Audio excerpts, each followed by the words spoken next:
दिल्ली की एक अदालत ने जूनियर राष्ट्रीय कुश्ती चैंपियन सागर धनखड़ की हत्या के मुख्य आरोपी ओलंपिक पहलवान सुनील कुमार को अपने पिता के अंतिम संस्कार करने के लिए 4 दिन की अंतरिम जमानत दे दी है। सुनील कुमार पे कथित संपत्ति विवाद को लेकर के 4 मई 2021 को हरियाणा के रोहतक के निवासी पूर्व जूनियर राष्ट्रीय कुश्ती चैंपियन धनखड़ और उसके दोस्तों के साथ शहर के छात्रसाल स्टेडियम की पार्किंग में कथित रूप से मारपीट करने का आरोप है। पश्चिम बंगाल में महंगाई भत्ता बचाने की मांग पे अड़े राज्य सरकार के कर्मचारियों की सीएम ममता बनर्जी ने कड़े शब्दों में कहा है, प्रदर्शनकारी मेरा सिर काट ले तो भी केंद्र सरकार के बराबर डीए नहीं दे सकेंगी। बंगाल में बड़ी संख्या में महंगाई भत्ता बढ़ाने को लेकर के राज्य कर्मचारी प्रदर्शन कर रहे हैं। चेन्नई सेंट्रल रेलवे स्टेशन ने अपना मौन व्रत खत्म कर दिया है, क्योंकि इस रेलवे स्टेशन को साइलेंट बनाने की योजना फेल हो गई है। दक्षिण रेलवे ने करीब एक हफ्ते पहले इस रेलवे स्टेशन को अनाउंसमेंट फ्री बनाने का फैसला किया था, लेकिन तमाम आलोचनाओं और यात्रियों को हो रही परेशानी के बाद अनाउंसमेंट को फिर से शुरू करने का फैसला किया गया। होली के जश्न के बीच आज फिर दिन भर राजनीतिक हलचल बनी रहेगी। राहुल गांधी अभी ब्रिटेन के दौरे पे हैं और भारतीय राजनीति को लेकर के लगातार अपने बयान दे रहे हैं। हालांकि केंद्र की बीजेपी सरकार को ये रास नहीं आ रही है और पार्टी के नेता कांग्रेस नेता पे पलटवार भी कर रहे हैं। मेघालय और नागालैंड में आज नई सरकार का गठन होने जा रहा है। वहीं त्रिपुरा में नई सरकार का शपथ ग्रहण कार्यक्रम बुधवार को होगा। मेघालय में सुबह 11 बजे शपथ ग्रहण समारोह का आयोजन होगा। जम्मू कश्मीर के उपराज्यपाल मनोज सिन्हा ने कहा है कि पाकिस्तान के कब्जे वाली कश्मीर विस्थापित लोगों के लिए भवन के निर्माण के लिए भूमि चिन्हित की गई है। सिन्हा ने संवाददाताओं सम्मेलन में कहा है कि पीओके भारत का अभिन्न अंग है और कोई भी शक्ति से संग से दूसरा नहीं रख सकती है। राजस्थान के राज्यपाल कलराज मिश्रा से भारतीय पुलिस सेवा के प्रशिक्षु अधिकारियों अभिषेक, आदित्य, अमित, प्रशांत, रमेश और शाहीन से मुलाकात की है। श्री मिश्रा से इन प्रशिक्षु अधिकारियों ने राजभवन में मुलाकात की, जो इनकी ये शिष्टाचार भेंट थी। भारतीय जनता पार्टी के वरिष्ठ नेता एवं कर्नाटक के पूर्व मुख्यमंत्री बीएस येदियुरप्पा को ले जा रहा एक हेलीकॉप्टर हेलीपैड के पास प्लास्टिक की चादर और अन्य कचरा बिखरा होने के कारण सोमवार को जवरगी में उतरने से रोक दिया गया। हेलीकॉप्टर तब तक मंडराता रहा जब तक अधिकारियों ने सुरक्षित लैंडिंग के लिए हेलीपैड के पास क्षेत्र को साफ नहीं कर दिया। दुनिया की 99% आबादी एक बड़े खतरे की चपेट में है। यह खुलासा लेसन्स प्लैनेट के हेल्थ ने सोमवार को जारी कर एक नया अध्ययन को आधार बनाकर किया गया है। रिपोर्ट के अनुसार लगभग हर कोई यानी वैश्विक आबादी के 99% लोग छोटे और हानिकारक वायु प्रदूषण के अवस्थाकरण में स्तर के संपर्क में है, जिससे PM 2.5 के रूप में माना जाता है। प्रधानमंत्री नरेंद्र मोदी ने आज के दिन पूर्वोत्तर भारत की 2 दिवसीय यात्रा पे जाने वाले। इस दौरान वे 3 राज्यों में गठित हो रही है नई सरकारों के शपथ ग्रहण समारोह में भी शामिल होंगे। कांग्रेस नेता राहुल गांधी इन दिनों ब्रिटेन के दौरे पर है। इन दौरान उन्होंने लंदन स्थित हाउस ऑफ पार्लियामेंट की परिसर में ब्रिटिश सांसदों से कहा है कि भारत सदन विपक्षी नेताओं के माइक्रोफोन बंद कर दिए जाते हैं। हाउस ऑफ कॉमन्स के ग्रेड कमेटी रूम में विपक्षी लेबर पार्टी के भारतीय मूल के सांसद वीरेंद्र शर्मा द्वारा आयोजित एक समारोह के दौरान राहुल गांधी ने भारत जोड़ो यात्रा के अनुभव भी शेयर किए। देश में फरवरी के महीने से भीषण गर्मी की दस्तक हो गई है। उत्तर भारत के कई राज्यों में चिलचिलाती गर्मी की आहट अभी से सुनाई देने लगी है। देश में बढ़ती गर्मी को लेकर PM मोदी ने इससे जुड़ी तैयारियों की भी समीक्षा के लिए उच्च स्तरीय बैठक की। मौसम का मिजाज होली में खलल डाल सकता है। मौसम विभाग ने पूर्वानुमान किया है कि होली के दिन पूरे झारखंड में गरजने के साथ बारिश हो सकती है। मंगलवार से ये मौसम का मिजाज बदल सकता है। 8 मार्च को लेकर मौसम विभाग ने ये अलर्ट जारी किया। एम्स के पूर्व डायरेक्टर डॉक्टर रणदीप गुलेरिया ने देश में फैल रहे H3N2 इन्फ्लुएंजा से लोगों को सावधान रहने की अपील की है। उन्होंने बताया है कि बीमारी ये कोरोना जैसी ही फैलती है। बुजुर्गों और पहले से ही किसी बीमारी से परेशान लोगों को इससे ज्यादा परेशानी हो सकती है। हनुमान की तस्वीर के सामने महिला बॉडी बिल्डर्स के पोज देने पर मचा बवाल। कांग्रेस और बीजेपी आए सामने। रतलाम 13वीं मिस्टर जूनियर बॉडी बिल्डिंग प्रतियोगिता में 4 और 5 मार्च को आयोजित की गई थी, जिसमें महिला बॉडी बिल्डर ने हनुमान जी की तस्वीर के सामने प्रस्तुत दी।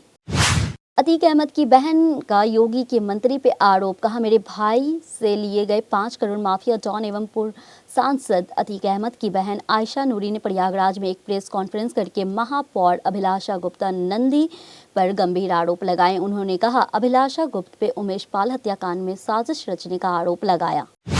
नौकरी के बदले जमीन घोटाले केस पूर्व रेल मंत्री लालू प्रसाद यादव से सीबीआई की पूछताछ। आज सीबीआई की टीम इस संबंध में प्रसाद के परिवार से कुछ और दस्तावेज की भी मांग कर सकती है। ये मामला लालू प्रसाद की 2004 से लेकर के 2009 के बीच रेल मंत्री रहने के दौरान उनके परिवार को तोहफे में जमीन देकर या जमीन बेचने के बदले में रेलवे या कथित तौर पर ग्रुप डी की नौकरी दिए जाने से संबंधित है। बीजेपी को ऐसा लगता है कि वो हमेशा सत्ता में रहेगी, लंदन में बोले राहुल गांधी। कांग्रेस सांसद राहुल गांधी ने सोमवार को लंदन में कहा है कि भारतीय जनता पार्टी को ऐसा लगता है कि वो हमेशा सत्ता में रहेगी, लेकिन ऐसा नहीं है। ये कहना कि कांग्रेस खत्म हो गई, ये एक प्रधानमंत्री का अपना विचार है। मेघालय के नए मंत्रिमंडल में एनपीपी के 8 मंत्री होंगे। कोणार्क संगमा नियम के मुताबिक 60 सदस्यीय विभाग वाले मेघालय में मुख्यमंत्री समेत 12 से ज्यादा मंत्री नहीं हो सकते हैं। एनपीपी अध्यक्ष आज मुख्यमंत्री के रूप में शपथ लेने वाले हैं। दिल्ली दंगा में अदालत ने हत्या के 7 आरोपियों को दी जमानत, नहीं मिलेंगे गंभीर सबूत। न्यायाधीश ने कहा, मुकदमे की समाप्ति तक आवेदकों को सलाखों के पीछे रखना मुझे उचित नहीं लगता है, क्योंकि मुख्य गवाहों पर परीक्षण के बावजूद उसके खिलाफ कोई गंभीर साक्ष्य सामने नहीं आया।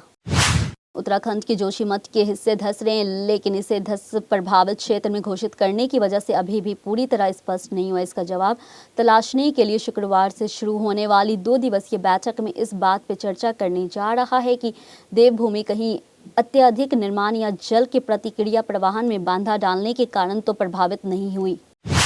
होली के अवसर पे सहारनपुर में 2 गुटों के बीच झड़प हो गई। इस झड़प में 7 लोग घायल हो गए। जानकारी के मुताबिक अंकित नामक शख्स अपनी मोटरसाइकिल पर सवार होकर कहीं जा रहा था, तभी सामने से एक एहतशाम नाम का शख्स भी दूसरे तरफ मोटरसाइकिल पर सवार होकर आ रहा था। दोनों की बाइक की रफ्तार काफी तेज थी, जिसके कारण दोनों की बाइक में टक्कर हो गई।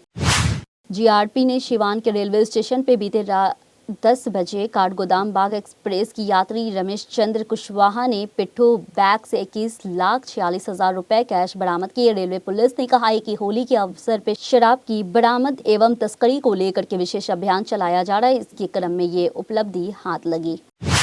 मेरठ पुलिस ने होली से पहले एक गन्ने के खेत में चल रही एक अवैध असला बनाने की फैक्ट्री का खुलासा किया है। पुलिस ने बड़ी तादाद में असला और तमंचा बनाने का सामान बरामद किया। इस मामले में पुलिस ने 3 आरोपियों को गिरफ्तार किया है। हत्यारे का मुख्य सप्लायर फरार है। पुलिस उसे पकड़ने के लिए जगह जगह तलाश कर रही है। राजस्थान में भरतपुर जिले में कुम्हेर क्षेत्र के सिकरोड़ा गांव में 26 से 27 नवंबर की रात हुई तिहाड़ हत्याकांड 10,000 के इनामी मुख्य आरोपी इंद्र मोहन उर्फ लखन जाट को थाना पुलिस की टीम ने हरियाणा में महेंद्रगढ़ से गिरफ्तार कर लिया। देश भर में 8 मार्च को रंगों के त्योहार होली मनाए जाएंगे। वहीं 7 मार्च को होलिका दहन होगा, लेकिन कई जगहों पे 6 मार्च को भी होलिका दहन किया गया है। वहीं बॉलीवुड में होली का सेलिब्रेशन जोरों शोरों से शुरू हो चुका है। शिल्पा शेट्टी ने 6 मार्च को होलिका दहन किया है। इसकी एक झलक उन्होंने अपने इंस्टाग्राम पे शेयर की। रणवीर कपूर इन दिनों बॉलीवुड के एक्टर रणवीर कपूर अपनी अपकमिंग फिल्म तू झूठी में मक्कार को लेकर के खूब सुर्खियां बटोर रहे हैं। फैंस बहुत ही बेसब्री से एक्टर के फिल्म का इंतजार कर रहे हैं। 8 मार्च यानी होली के खास मौके पर रणवीर कपूर की फिल्म सिनेमाघर में दस्तक देगी। यूपी के सीतापुर में निर्माणाधीन फैक्ट्री की छत गिरने से दर्दनाक हादसा हो गया। ये छत की स्टार्टरिंग लगाने के दौरान स्टार्टरिंग देने से 9 मजदूर उसके नीचे दब गए हैं, जिसमें एक मजदूर राजाराम मौके पे ही मौत हो गई है, जबकि 8 मजदूर घायल हो गए। घायलों को बीसीएम अस्पताल भर्ती कराया गया। देश भर में होली की त्योहार बड़ी धूमधाम के साथ मनाया जाता है। लोग एक दूसरे को रंग और गुलाल लगा के होली खेलते हैं। एक तरफ जहां होली की तैयारियां जोरों शोरों से की जा रही है, तो वहीं दूसरी तरफ प्रशासन भी इस मौके पर सुरक्षा व्यवस्था को लेकर के पूरी तरह मुस्तैद हो गया है। प्रदेश भर सुरक्षा के कड़े इंतजाम किए गए हैं। वहीं अराजक तत्वों पर भी पुलिस पैनी नजर बनाए हुए। अलीगढ़ में होली से पहले सुरक्षा को देखते हुए हलवाई मस्जिद को भी त्रिपाल से ढक दिया गया है। होली के त्योहार को लेकर के शासन से मिले निर्देश अनुसार अवैध शराब को लेकर के आबकारी विभाग सतर्क हो गया है। पीलीभीत में आबकारी विभाग ने सिविल पुलिस के साथ मिलकर जनपद के अलग अलग थाना क्षेत्रों में छापेमारी की। इस छापेमारी की टीम को भारी मात्रा में अवैध शराब और घरों में रखा लहन बरामद हुआ है। इस मामले में अलग अलग जगहों पर 37 को गिरफ्तार किया गया है। इस कार्रवाई से शराब कारोबारियों में हड़कंप मच गया है।